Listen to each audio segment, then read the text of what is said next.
Assalamualaikum Bu Lili. Waalaikumsalam Bu Bevi, monggo silakan. Bagaimana kabarnya?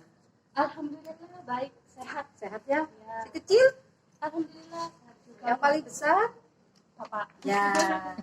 Alhamdulillah baik. Bu Lili gimana kabarnya? Baik, alhamdulillah semuanya sehat. Oke, Bu Bevi sudah siap ngobrol dengan saya? Insya Allah siap. Insya Allah siap. Oke, apa yang dibawa itu? Kok tebal sekali Mbak Baru Bevi? dari kelas saya Bu. Oh gitu. Dari ajar.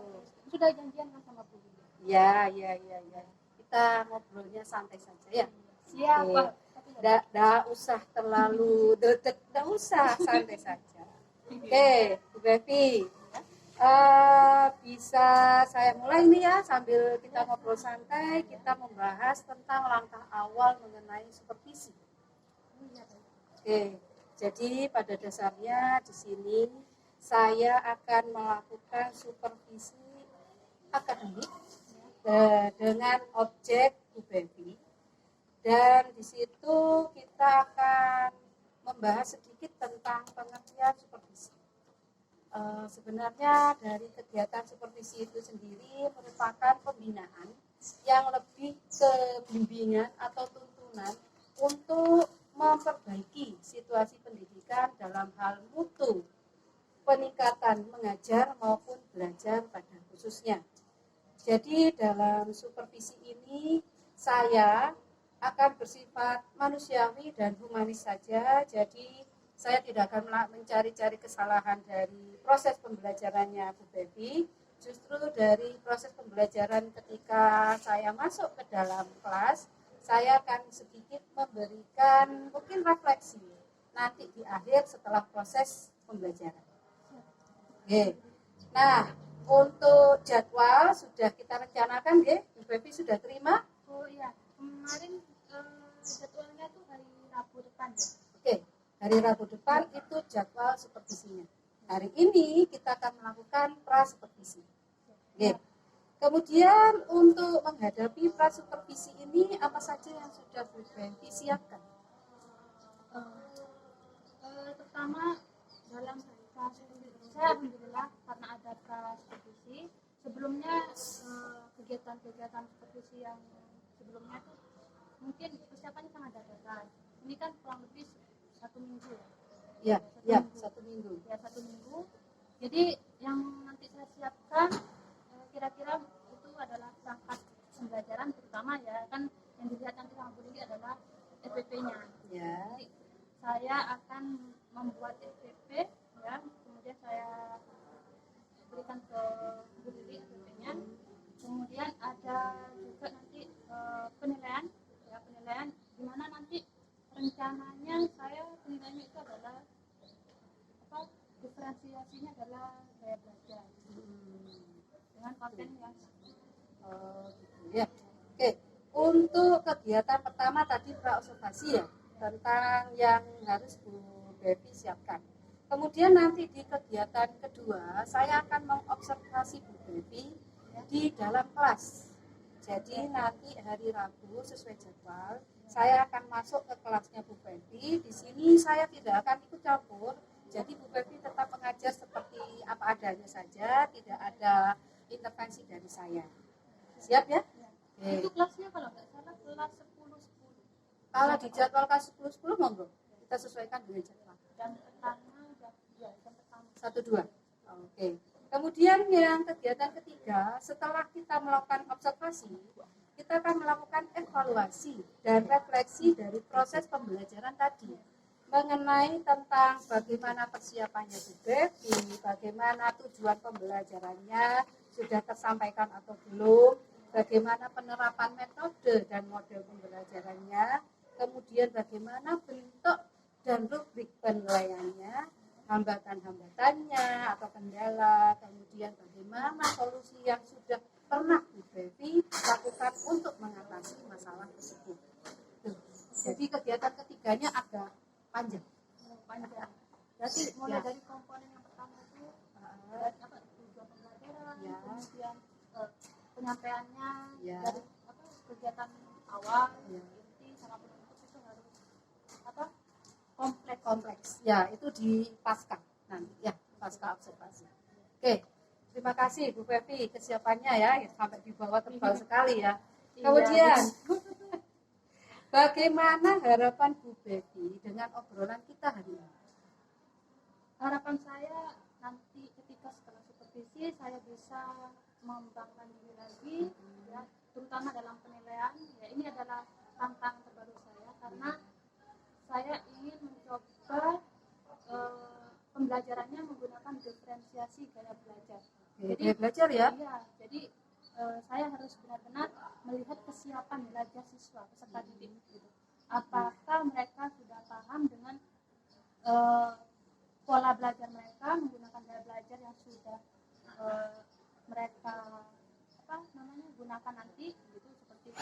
Kalau yang audio itu menggunakan diskusinya nanti mungkin rekam suara, gitu. Mungkin nanti visual bisa menggunakan yang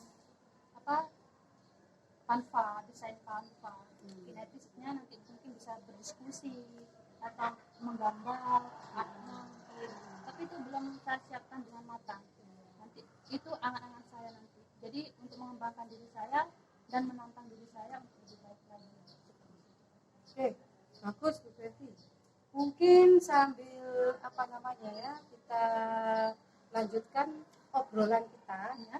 Dari kelas yang Bu Fevi pilih, kelas 10-10 nggih? Ya, 10-10. Boleh tahu materi yang mau dipakai itu, kemudian dari gaya belajar itu penerapannya itu bagaimana ke anak-anak? Apakah kelompok, ataukah individu, ataukah bagaimana dari gaya belajar itu?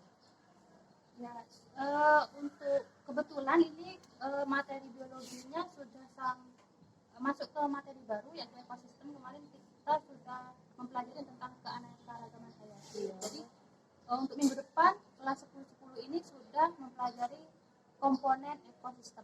Komponen ekosistem. Ya. Oke. Komponen ekosistem berarti ya. Dengan gaya belajar yang 3 gaya belajar tadi. Oh, gitu ya. Untuk tujuan pembelajarannya dari Bu Fevi sendiri itu apa? Memahami dengan pengetahuan mereka, mengaitkan pengetahuan mereka dengan isu lokal yang ada di daerah kita tentang komponen ekosistem.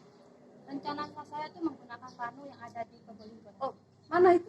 Ranu kan di sini kebanyakan siswa SMA Gending ya, itu tinggalnya di daerah pesawahan Tiris.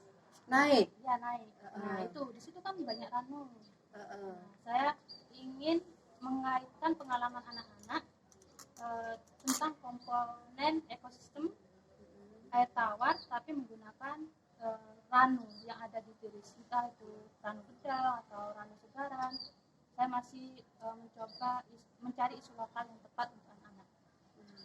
Memang sengaja milih yang dekat dengan alasan apa, agar siswa muda atau bagaimana? Ya, saya mencari isu lokal yang paling terdekat dengan pengalaman siswa peserta didik. Gitu ya. Jadi nanti kalau kita pembelajaran minimal itu siswa sudah tahu lokasinya. Asik ya. Membayangkan posisinya. Boleh datang ke tempat gitu ya? Iya, nanti kan otomatis mereka sudah sering ke sana. Iya. Liburan Sabtu Minggu mesti kan ke sana. Iya, kan anak SMA kan sering hangout-nya kan. Hangout ya? Iya. Masalahnya Sabtu libur ya? Iya, Sabtu Minggu itu belajar kelompoknya ke Ranu. Oh gitu ya? Iya, sip. Sekali mendayung. Gitu, ya. Mengkaitkan pengalamannya yang sudah mereka alami, ya, berwisata di sana dengan pembelajaran nanti. Gitu. Oke, bagus konsep pembelajarannya Bu Fevi, sampai diperhatikan ke minat belajar. Oke. Kemudian untuk administrasi, kira-kira Bu Fevi mempersiapkan apa saja untuk supervisi minggu depan ini?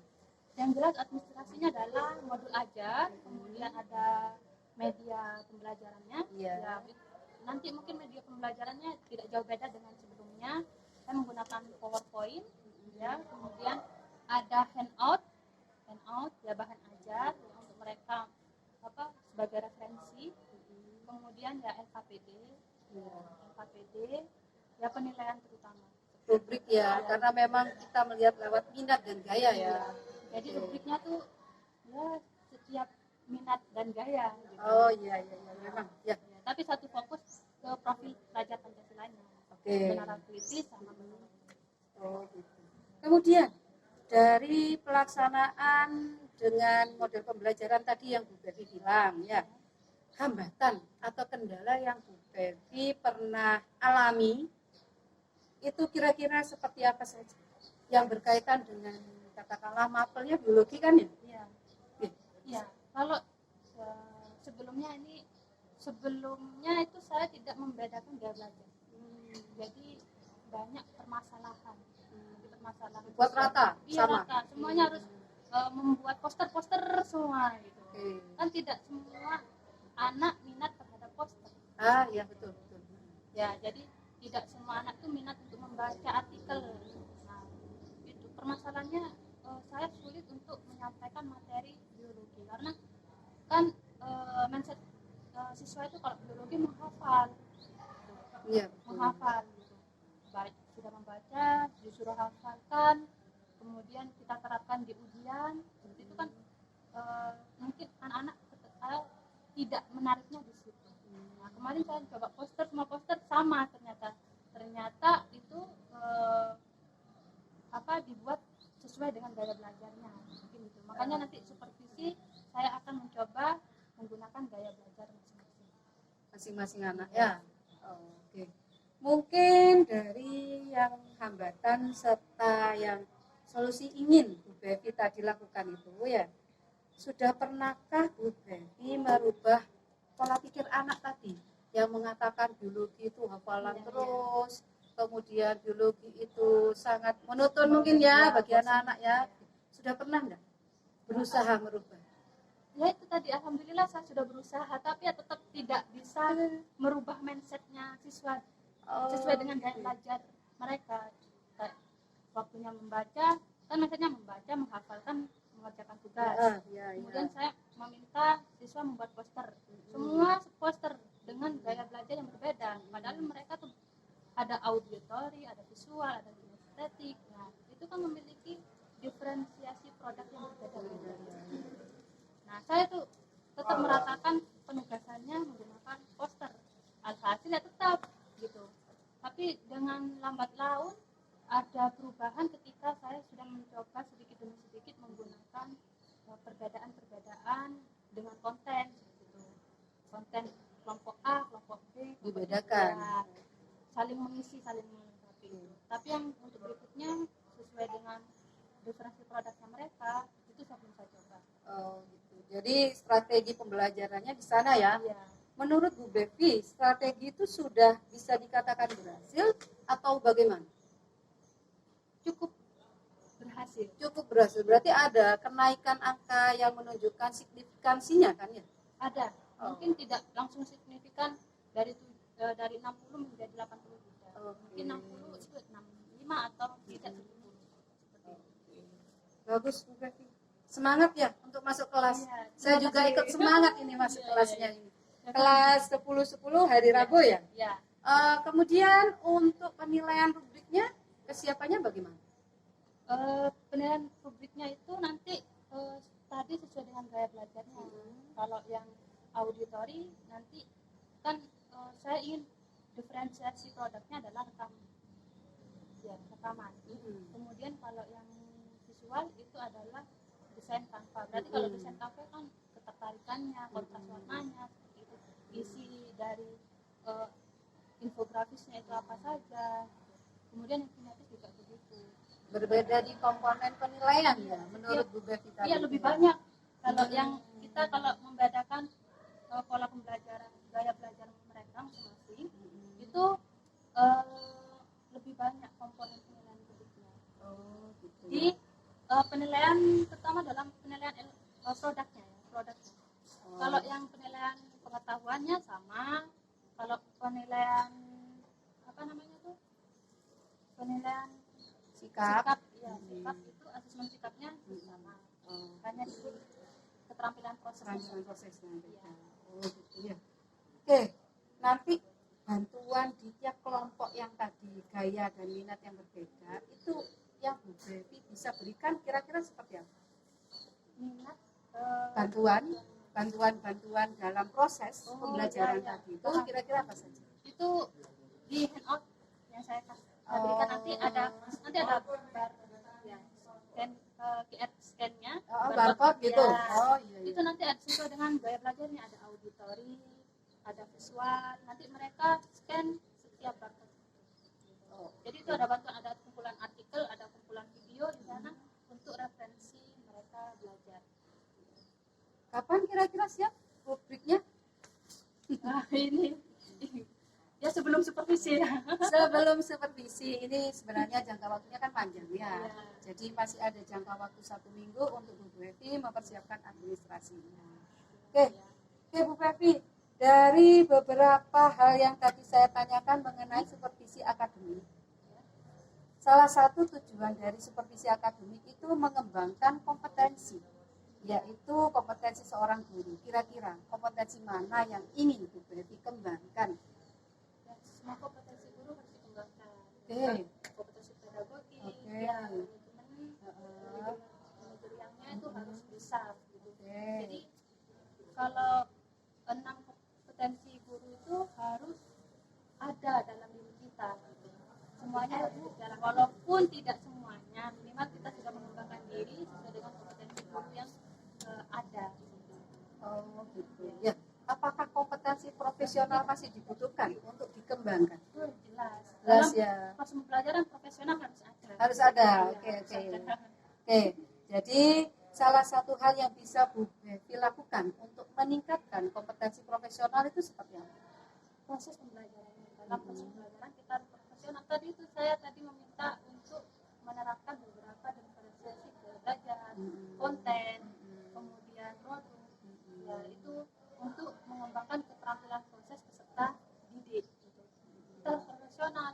Bagaimana kita membuat alur pembelajaran yang sesuai dengan minat bakatnya peserta didik. Anak-anak. Ya. Oke.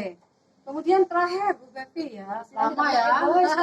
Istilahnya guru itu tidak boleh egois. Ya betul. Tidak boleh mementingkan Iya. apa ya tujuan dari materi dia sendiri ya. Jadi sampai berpihak pada murid. Iya, sekarang begitu kurban. Ya, betul. Kemudian terakhir Bu Pevi, setiap di akhir pembelajaran itu membutuhkan sebuah refleksi. Apakah selalu Bu Pevi lakukan refleksi? Kadang. Tapi ya harus ada lah refleksi Iya. pembelajaran. Untuk menguji siswanya. Kadang waktu itu ketika pembelajaran itu kurang. Kita jam terakhir sudah selesai, kita tidak sempat melakukan refleksi. Tapi dengan cara siasatnya menggunakan link refleksi. Link refleksi. Oke. Pinter itu, solusi cepat itu ya, link Jadi refleksi. anak-anak waktu jam selesai silakan isi link refleksi itu sambil nunggu cepet ya, pergantian. sambil nunggu pergantian ya, jadi tidak ketemu oleh gurunya ya. Oke. Solusi cerdas itu bisa dilanjutkan ke tempatnya yang lain, ditularkan ya. Oke, terima kasih Bu Pevi ya untuk kegiatan prasupervisi hari ini. Saya pikir sudah cukup. Sampai jumpa lagi minggu depan hari Rabu di kelas 10. Oke, Oke, siap. terima kasih ya. Ditunggu.